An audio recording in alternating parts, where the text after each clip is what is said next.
37-ാം സങ്കീർത്തനം മനോഹരമായ സങ്കീർത്തനമാണെന്ന് പറയാതിരിക്കാൻ നിവൃത്തിയില്ല.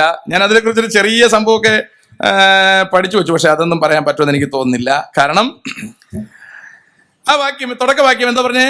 ദുഷ്ടൻ വായ്പ വാങ്ങുന്നു, തിരികെ കൊടുക്കുന്നില്ല. ആ വാക്ക് ഞാൻ 2-3 പ്രാവശ്യം വായിച്ചൊക്കെ നോക്കിയിട്ട് എനിക്കൊന്നും മനസ്സിലായില്ല. പിന്നെ ഞാൻ കളഞ്ഞു. അപ്പൊ ഇവിടെ കയറി ആദ്യം അലക്സ് അച്ഛൻ അത് പറഞ്ഞപ്പോഴാണ് എനിക്കത് സ്ട്രൈക്ക് ചെയ്തത്. അല്ലെ, ദുഷ്ടൻ വായ്പ വാങ്ങിയിട്ട് തിരിച്ചു കൊടുക്കുന്നില്ല. അല്ലെ, നമ്മൾ വാങ്ങിച്ചിട്ട് തിരിച്ചു കൊടുക്കാത്തവരാണോ? കൊടുക്കും, അല്ലേ? റൈറ്റ്. കർത്താവ് മരിച്ചടക്കപ്പെട്ട് ഉയർത്തെഴുന്നേറ്റ് യേശുക്രിസ്തു 40 ദിവസം ശിഷ്യന്മാർക്ക് പ്രത്യക്ഷപ്പെട്ടും അപ്രത്യക്ഷപ്പെട്ടും ഇങ്ങനെ നിൽക്കുകയാണ്. അല്ലെ, ഒളിച്ച് കളിച്ചെന്നൊക്കെ വേണമെങ്കിൽ പറയാം. ചില സമയത്ത് ഇന്ന് വെളിപ്പെടും, ചില സമയത്ത് മാറി നിൽക്കും. അങ്ങനെ നിൽക്കുകയാണ്. അങ്ങനെ നിൽക്കുമ്പോ ഇടയ്ക്ക് കുറച്ച് ദിവസം ഗ്യാപ്പ് വന്നു, യേശുവിനെ കാണാനില്ല. അപ്പോഴത്തേക്ക് ശിഷ്യന്മാരിൽ പ്രമുഖനും മിടുമിടുക്കനും ഒക്കെ ആയ തലയെടുപ്പുള്ള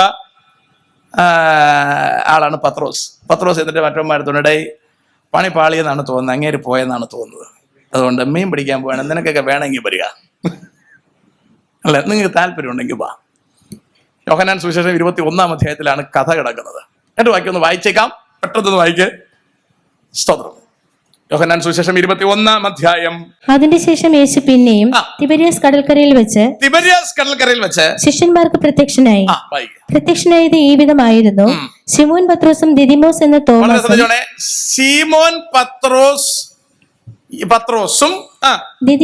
തോമാസും ഗലീലയിലുള്ള കാനായിലെ നദനയേലും സെബെദി മക്കളും അവന്റെ ശിഷ്യന്മാരിൽ വേറെ 2 പേരും ഒരുമിച്ച് കൂടിയിരുന്നു. 7 പേര് ഇരിക്കുകയാണ്. ശിമോൻ പത്രോസ് അവരോട്, ഞാൻ മീൻ പിടിപ്പാൻ പോകുന്നു എന്ന് പറഞ്ഞു. 7 പേര് ഇരിക്കുന്നതിന്റെ കൂട്ടത്തെ പുള്ളി പറയുകയാണ്, ഞാൻ മീൻ പിടിക്കാൻ പോവാണ്. ഏറ്റവും മൂപ്പരാണ്, പ്രായമുള്ള ആളാണ്, ഏത് വിഷയത്തിൽ ഇറങ്ങിച്ചാടുന്ന ആളാണ്. ഈ പുള്ളിയാണ് കർത്താവിന്റെ അടുത്ത് പറഞ്ഞത്, യവന്മാരെല്ലാരും പേര് ഞാൻ പോവുകയല്ല. ഞാൻ പറഞ്ഞ മനസ്സിലാകുന്നുണ്ടോ? അപ്പൊ നിങ്ങൾ ഈ വായ്പ വാങ്ങാൻ തിരിച്ചു കൊടുക്കുന്ന ബാക്കി എങ്ങനെ കണക്ട് ആവും? നമുക്ക് കണക്ട് ആക്കി നോക്കാം. ഞാനല്ലേ പറഞ്ഞി, നമുക്ക് കണക്ട് ആക്കാം. വായിക്കേ. ഞങ്ങളും പോരുന്നു എന്ന് അവൻ പറഞ്ഞു. കൂടെ എല്ലാരും പറഞ്ഞു, ഞങ്ങളും വരുന്നു, അല്ലേ?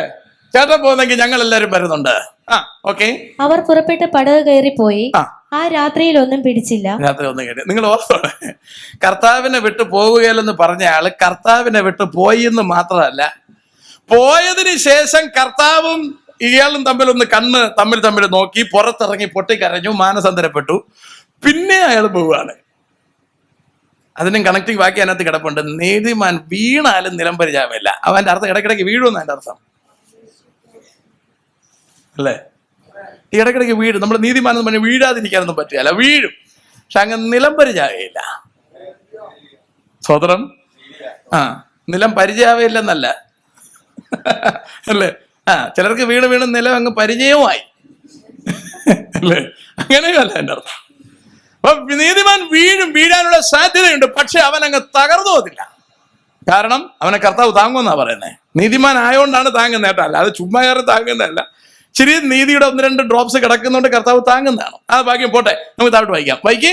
പുലർച്ചെ ആയപ്പോൾ യേശു കരയിൽ നിന്നിരുന്നു. രാത്രി മൊത്തം പിടിച്ചിട്ട് ഒരു മീനും കിട്ടിയില്ല. പുലർച്ചെ ആയപ്പോ കർത്താവ് കരയിൽ നിൽക്കുന്നു. പോട്ടെ. യേശു ആകുന്നെന്ന് ശിഷ്യന്മാർ അറിഞ്ഞില്ല. യേശു അവരോട്, കുഞ്ഞുങ്ങളെ കൂട്ടുവാൻ വല്ലതും ഉണ്ടോ എന്ന് ചോദിച്ചു. രാത്രി മൊത്തം പിടിച്ചിട്ട് വല്ലതും കിട്ടിയോ, എന്തെങ്കിലും കഴിക്കാനുണ്ടോ എന്ന് ചോദിച്ചു. ഇല്ല എന്നവർ ഉത്തരം പറഞ്ഞു. പടകിന്റെ വലത്തുഭാഗത്ത് വല വീശുവിൻ, എന്നാൽ നിങ്ങൾക്ക് കിട്ടുമെന്ന് അവൻ അവരോട് പറഞ്ഞു. അവർ വീശി, മീനിന്റെ പെരുപ്പ് ഹേതുവായി അത് വലിപ്പാൻ കഴിഞ്ഞില്ല. യേശു അല്ലെന്ന് അറിയാതിരുന്നിട്ട് ഒരു വീശി എന്നുള്ളതാണ് പ്രത്യേകത, അല്ലേ? ഏതോ കടലിനെ കുറിച്ച് നന്നായിട്ട് അറിയാന്നുള്ള ആരോ പറഞ്ഞെന്ന് വിചാരിച്ചിട്ട് അവരൊന്ന് വീശി നോക്കിയതാണ്. നമ്മളാണെങ്കിൽ പറഞ്ഞാൽ കേൾക്കുകയല്ല, അല്ലേ? എനിക്കൊരു സംശയം ഉണ്ടായിരുന്നു, നമ്മൾ ഇങ്ങനെ പ്രാർത്ഥന എന്ന് പറഞ്ഞ് ലിസ്റ്റ് ഇട്ടാൽ തിരിഞ്ഞു നോക്കില്ലെന്നാണ് ഞാൻ വിചാരിച്ചത്. അതുകൊണ്ട് ആരോടും ആലോചിച്ചില്ല ഈ കാര്യം. അപ്പോഴേ ഞാൻ കമ്പ്യൂട്ടറിൻ്റെ അടുത്തിരിക്കുകയായിരുന്നു. അപ്പോഴേ ഞാൻ ലിസ്റ്റ് തയ്യാറാക്കി, ലിസ്റ്റ് അങ്ങ് ഇട്ടു. ബാക്കി വരുന്നിടത്ത് വെച്ച് കാണാമെന്ന് വെച്ചിട്ട് ലിസ്റ്റ് ഇട്ടപ്പോഴാണ് എൻ്റെ പാല് കുഞ്ഞോട്ട് വിളിച്ചത്, അല്ലേ? കാരണം ഞാൻ പൊതുവിൽ ഡിസ്കസ് ചെയ്യാറുണ്ട്, ഇങ്ങനെയുള്ള എന്തെങ്കിലും വിഷയം ഉണ്ടെങ്കിൽ പെട്ടെന്ന് ഡിസ്കസ് ചെയ്യാറുണ്ട്. ഞാൻ ഇത് എവിടം വരെ പോകുന്നതെന്ന് കാണാമെന്ന് വെച്ചിട്ടാണ് ഞാൻ ഇട്ടത്. പക്ഷെ ഭാഗ്യവശാൽ എല്ലാവരും ഭംഗിയായി പ്രതികരിച്ചു, എല്ലാവരും അതിൻ്റെ പുറകിൽ പ്രാർത്ഥിക്കുന്നുണ്ട്. സ്തോത്രം, വളരെ സന്തോഷമുണ്ട്. ഇതിൽ നിന്നും എന്ത് മനസ്സിലാക്കാം? നിങ്ങളെല്ലാവരും ആത്മീയമായി താല്പര്യമുള്ളവരാണ് എന്ന് മനസ്സിലാക്കാം. ഇവിടെ പറയാണ്, വല വീശാൻ പറഞ്ഞ അപ്പോഴേ വീശി. അതല്ല കാര്യമാണ്, അവർ വീശി. വായിക്ക്, താട്ട് വായിക്ക്. യേശു സ്നേഹിച്ച ശിഷ്യൻ പത്രോസിനോട്, യേശു സ്നേഹിച്ച മീന് ശരിക്ക് കയറിയപ്പോ യേശു സ്നേഹിച്ച ശിഷ്യൻ എന്ന് പറഞ്ഞാൽ യോഹന്നാൻ പത്രോസിനോട്, അത് കർത്താവാകുന്നു എന്ന് പറഞ്ഞു. ഞാനെന്റെ വല ഇട്ടപ്പോ മീൻ കയറിയുണ്ടോ? ഇത് കർത്താവാണ്. അവൻ ഒരു നാണക്കേടുമില്ല.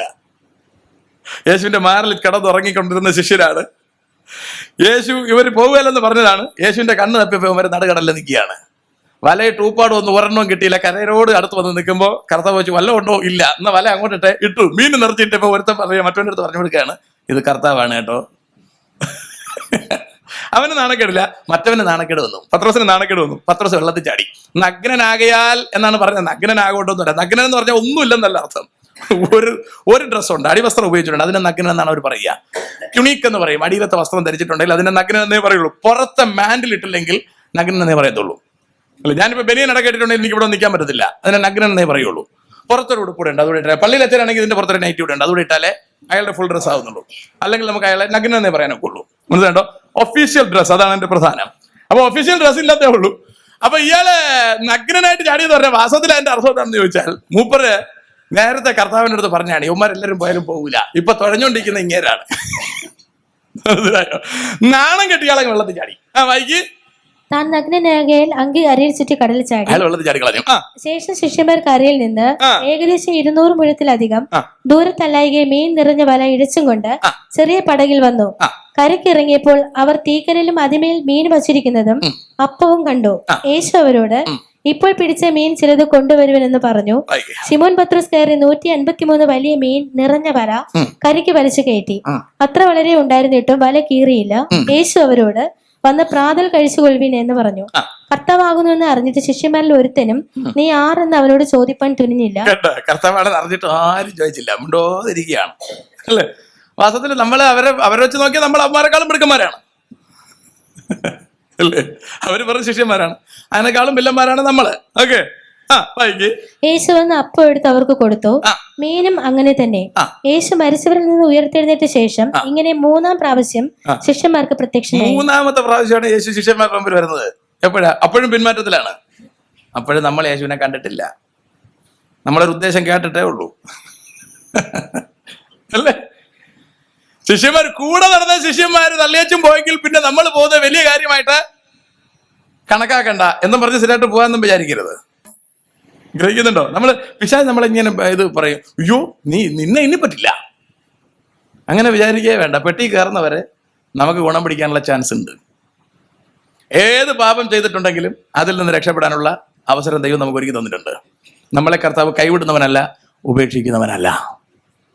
അതുകൊണ്ട് പിന്നെ പാപം ചെയ്യാനുള്ള ചാൻസ് അല്ല, സൗകര്യം ഒരുക്കുകയല്ല. അവിടെ നമ്മൾ ബലഹീനനാണെന്ന് കർത്താവിനറിയാം, നമ്മൾ ക്ഷീണിതനാണെന്ന് കർത്താവിനറിയാം.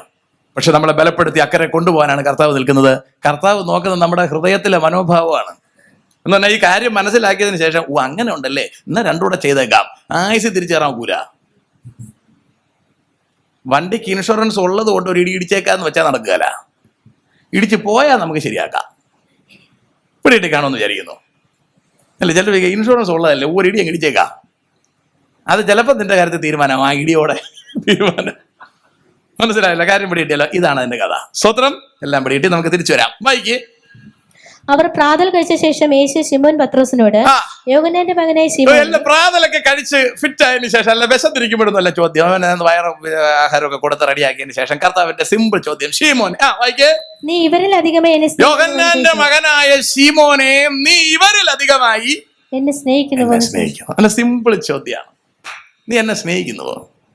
അപ്പൊ പുള്ളി എന്താ പറഞ്ഞു? അതിന് അവൻ, ഉവ്വ് കർത്താവേ, എനിക്ക് നിന്നോട് പ്രിയമുണ്ട് എന്ന്. സ്നേഹം ഉണ്ടെന്നല്ല പറഞ്ഞേ, അല്ലേ? നിനക്ക് എന്നോട് പ്രിയമുണ്ട്, എനിക്ക് പ്രിയമുണ്ടെന്ന് പറഞ്ഞു. അടുത്ത 2, എന്റെ കുഞ്ഞാടുകളെ മേയ്ക്ക എന്നവന് അവനോട് പറഞ്ഞു. രണ്ടാമത് അവനോട്, യോഹന്നാന്റെ മകനെ ശിമോനെ, നീ എന്നെ സ്നേഹിക്കുന്നു? രണ്ടാമത്തെ ചോദ്യം പിന്നെയും വരികയാണ്, നീ എന്നെ സ്നേഹിക്കുന്നു? നിങ്ങൾക്കറിയാം, ഗ്രീക്കിൽ 4 വാക്കാണുള്ളത് സ്നേഹത്തിന്. എന്താണ് അഗപ്പെ? ദൈവസ്നേഹം. എന്താണ് ഫിലയോ? ഫെല്ലോ, കൂട്ടുകാരുടെ സ്നേഹം, സമൂഹത്തിലെ സ്നേഹം. എന്താണ് സ്റ്റോർജെ? കുടുംബ ബന്ധങ്ങൾ, അല്ലെ? കുടുംബ ബന്ധങ്ങൾ. എന്താണ് ഇറോസ്? ലൗകിക സ്നേഹം, ലൗകിക സ്നേഹം, അല്ലെ? അപ്പൊ ഇതിൽ ആദ്യത്തേത് അഗപ്പെ. അഗപ്പെ എന്ന് പറഞ്ഞാൽ തിരിച്ചൊന്നും പ്രതീക്ഷിക്കാതെ അങ്ങോട്ട് സ്നേഹിക്കുന്നു. ദൈവസ്നേഹം അതാണ്. അതിന്റെ നേരെ ഓപ്പോസിറ്റ് ആണ് ഇറോസ്. ഇങ്ങോട്ട് മാത്രമേ പ്രതീക്ഷയുള്ളൂ, അങ്ങോട്ടൊന്നുമില്ല. ഇങ്ങോട്ടാണ് പ്രതീക്ഷ, അല്ലെ? എന്ത് സാധനവും ഇങ്ങോട്ട് വേണം, എനിക്ക് വേണം, അല്ലേ? എന്റെ കാര്യം നടക്കണം, മറ്റാരുടെയും കാര്യം അതിനകത്ത് വിഷയമേ ഇല്ല, മറ്റാരുടെയും കണ്ണുനീര് അതിനകത്ത് വിഷയമല്ല. അല്ലേ? മറ്റൊന്നും വിഷയമല്ല. എന്റെ കാര്യം അതിനകത്ത് നടക്കണം. അതിന് ബലാത്സംഗം എന്ന് പറയുന്നത് അതിനകത്തുള്ളതാണ്. ബലപ്രയോഗത്തിലൂടെ എന്റെ കാര്യം നടത്തുക. മറ്റാർക്ക് പ്രശ്നമൊന്നുള്ളത് എനിക്ക് അറിയുകയോ വേണ്ട, അല്ലേ? അതുപോലെ തന്നെയാണ് ആഹാരം. അടുക്കളയിൽ ഇരിക്കുകയാണ്, നല്ല കഷ്ണമുണ്ട്, നല്ല ടേസ്റ്റ് ഉണ്ട് എങ്കിൽ ആവശ്യത്തിലധികം തിന്നുന്നത്, മറ്റുള്ളവർക്ക് കൊടുക്കാതെ തിന്നുന്നത് ബലാത്സംഗമാണ്. ആഹാരം അത്ര അങ്ങോട്ട് പിടിച്ചില്ലെങ്കിൽ അങ്ങ് വിട്ടുകളയും, എടുക്കുകയല്ല. ഞാൻ പറഞ്ഞ കിട്ടുന്ന ഒന്നാണ് പ്രത്യാശ, അല്ലേ?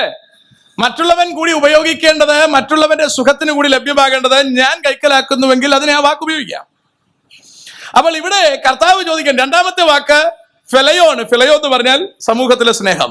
എന്റെ വീട്ടിലെ പ്രാർത്ഥനയ്ക്ക് വന്നാൽ നിങ്ങളുടെ വീട്ടിലെ പ്രാർത്ഥനയ്ക്കും വരും, അല്ലേ? എനിക്ക് ആവശ്യത്തിലെ ഘട്ടത്തിൽ പൈസ തന്നാൽ നിങ്ങൾക്ക് ഞാൻ മറിച്ചു തരും.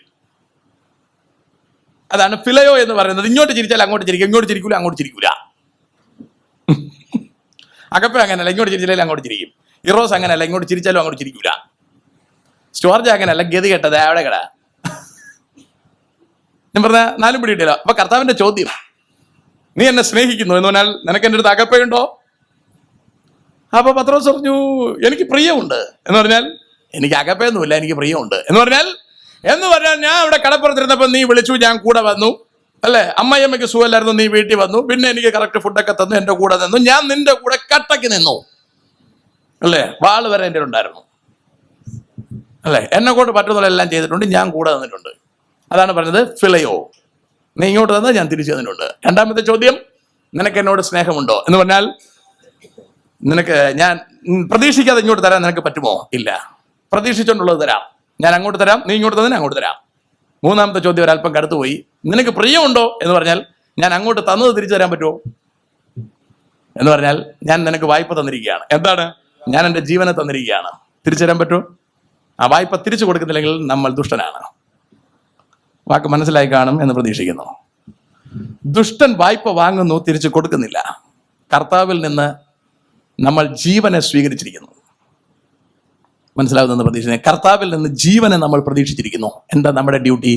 അത് തിരിച്ച് കർത്താവിന് കൊടുക്കണം. അല്ലെങ്കിൽ ഞാൻ കടക്കാരനാണ്, അതിനെക്കുറിച്ച് റോമർക്ക് ലേഖനം എഴുതുമ്പോൾ ശ്ലീഹൻ 1:21 പറയുന്നത്, നിങ്ങൾ ദൈവത്തെ ദൈവമെന്ന് അറിഞ്ഞിട്ടും ഓർത്തു മഹത്വം കൊടുത്തില്ല. അതിന്റെ അർത്ഥം നമ്മളെ റിസീവ് ചെയ്തു, തിരിച്ചു കൊടുക്കുന്നില്ല. കാര്യം തിരിച്ചറിഞ്ഞിട്ട് ഞാനത് ചെയ്യുന്നില്ല. അപ്പോൾ ഇത് ഗൗരവമേറിയ കാര്യമാണ്. റോമർക്ക് ലേഖനം 1-ാം അധ്യായത്തിൽ തന്നെ ഞാൻ കടക്കാരനാകുന്നു, ഞാൻ കടക്കാരൻ എന്ന് പറഞ്ഞാൽ എന്നോട് പ്രസംഗിച്ച് പറഞ്ഞു തന്നിട്ടുണ്ട്, അല്ലേ? എഡ്വിൻ സാറിന് ബാലു 500 രൂപ കൊടുക്കാനുണ്ട്.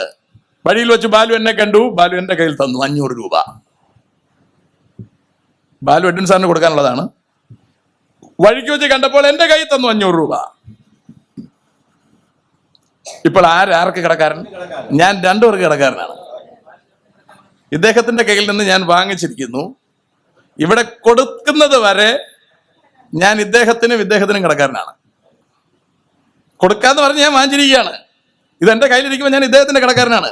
ഇത് അവിടെ കൊടുക്കുന്നത് വരെ അദ്ദേഹത്തിന് കടക്കാരനാണ്.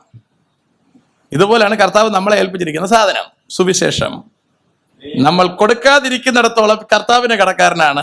അതേസമയം നമ്മൾ ആർക്കാണോ ഇത് കൊടുക്കേണ്ടത് അവർക്കും കടക്കാരനാണ്. അതുകൊണ്ട് ഇത് എത്തിക്കുക നമ്മുടെ ഉത്തരവാദിത്വമാണ്. നമ്മൾ ഞാൻ ആർക്കും കടക്കാരനല്ലെന്ന് പാടിയിട്ട് കാര്യമൊന്നുമല്ല, നമ്മൾ കടക്കാരൻ തന്നെയാണ്. അപ്പൊ നമ്മൾ ദുഷ്ടനാണ്, നമ്മൾ മഹാദുഷ്ടനാണ്.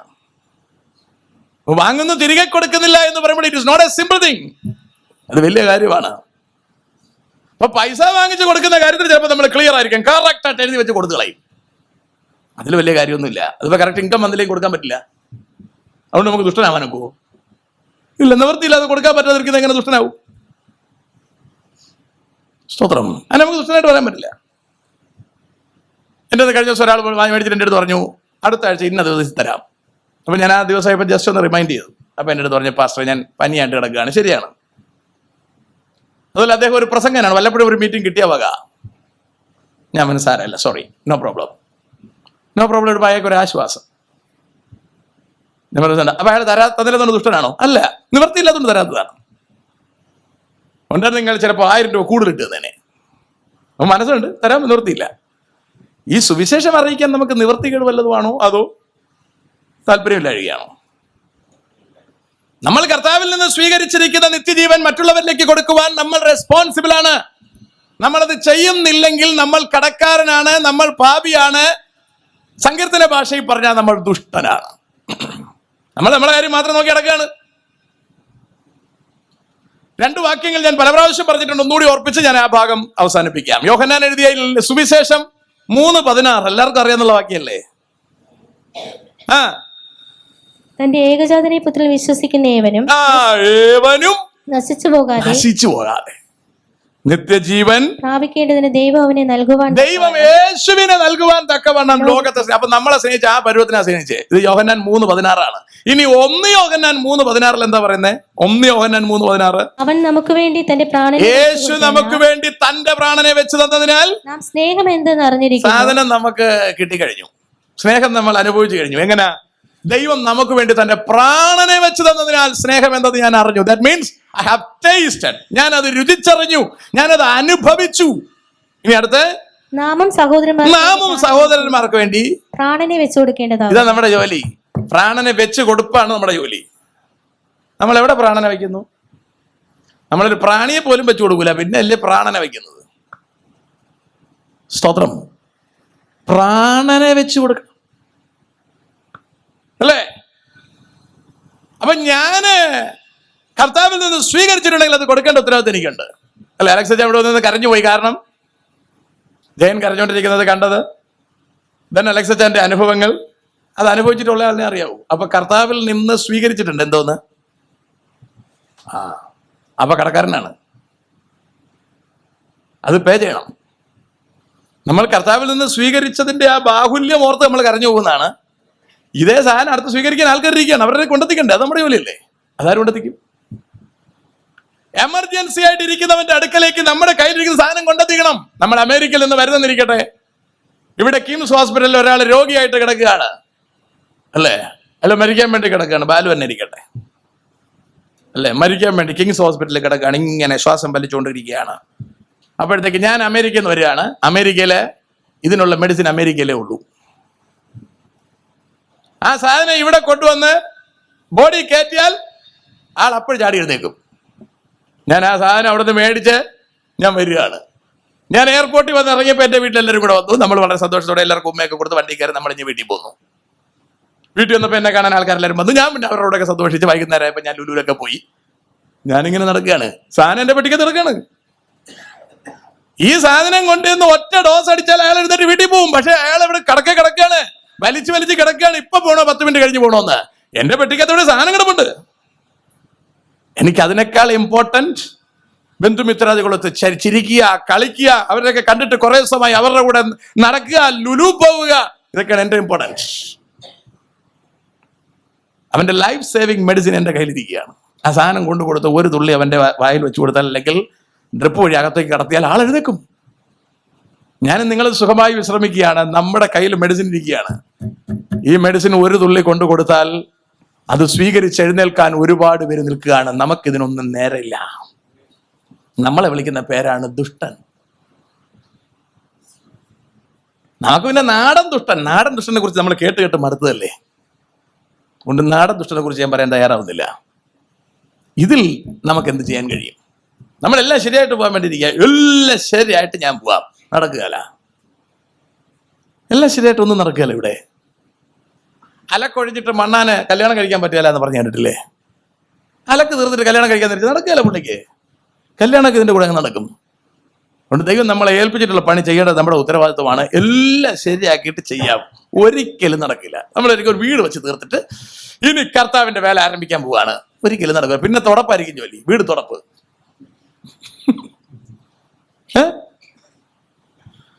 നമ്മളൊരിക്കലും കാറ് വാങ്ങിച്ചിട്ടെല്ലാം ശരിയാക്കുക, ഒരു ചൊക്കെ നടക്കുകയല്ല. കാർ വാങ്ങിക്കുമ്പോഴത്തേക്ക് കാറിന്റെ ഇൻഷുറൻസ് അടയ്ക്കണം, പിന്നെ അതിന്റെ ടാക്സ് അടയ്ക്കണം. അപ്പോഴത് വഴി പോയപ്പോൾ കമ്പ് കുത്തി അവിടെ കുറെ പെയിന്റ് പോയി, പിന്നെ പെയിന്റ് ശരിയാക്കണം. അപ്പോഴത്തേക്ക് അതിന്റെ പെട്രോൾ വലിക്കുന്നില്ല, പിന്നെ ആശുപത്രി പോയിരിക്കണം, അതിൻ്റെ വേറെ നടക്കണം. ദൈവം നമ്മളെ ഏൽപ്പിച്ച് നമ്മൾ കർത്താവിൽ നിന്ന് സ്വീകരിച്ചത് മറ്റുള്ളവർക്ക് കൊടുക്കാൻ നമ്മൾ ബാധ്യസ്ഥരാണ്. അത് ചെയ്യുന്നില്ലെങ്കിൽ നമ്മൾ ദുഷ്ടനാണ്. ഇതാണ് സിമ്പിൾ പരിപാടി. എല്ലാവർക്കും മനസ്സിലായി. എല്ലാ ദുഷ്ടന്മാരെയും ഓർത്ത് ദൈവത്തിന് സ്തോത്രം ചെയ്യുന്നു. കൂട്ടായ്മയ്ക്ക് വരുന്നെങ്കിൽ മര്യാദയ്ക്ക് വരണം. വേറെ ഒന്നിനല്ല. നമുക്ക് എങ്ങനെയെങ്കിലും സ്വർഗത്തിൽ പോകാം. നമ്മൾ കുറച്ച് ദിവസം കൂടെ ഇവിടെ കാണുള്ളൂ അല്ലേ? 2065 ആകുമ്പോൾ എനിക്ക് 85 വയസ്സ് കണ്ടാവും. അപ്പൊ അത്രയും ദിവസം നമ്മൾ പോകില്ല. 2050, 60 അതിനിടയ്ക്കായിരിക്കും മിക്കവാറും വേറെ അസുഖമൊന്നും പിടിച്ചില്ലെങ്കിൽ നമ്മുടെ ഡേറ്റ്. ഇതിനിടയ്ക്ക് ഇവിടെ എന്ത് ചെയ്യാനും നമ്മളിവിടെ സാമ്രാജ്യം സ്ഥാപിക്കാൻ പോവാണോ? നമ്മളെ കൊണ്ടൊന്നും പറ്റുകയല്ല. നമ്മൾ ആദ്യം തിരിച്ചറിയേണ്ടത്, നമുക്ക് ഒരുപാട് കൊല്ലം ഇവിടെ പരിപാടി ഇല്ല. നമ്മളെല്ലാവരും വളരെ പെട്ടെന്ന് പോകാനുള്ളവരാണ്. അടുത്ത ആഴ്ച നമ്മൾ എത്ര പേര് കാണുമെന്ന് അറിയാൻ പാടില്ല. നമ്മളെല്ലാവരും പോകാനുള്ളവരാ. അതുകൊണ്ട് ഒരുങ്ങി പോകാനുള്ള ഒരുക്കത്തിന് ശ്രമിക്കൂ. അല്ലാതെ ഇവിടെ വേറെ പരിപാടിയൊന്നും ആലോചിച്ചിട്ട് കാര്യമില്ല.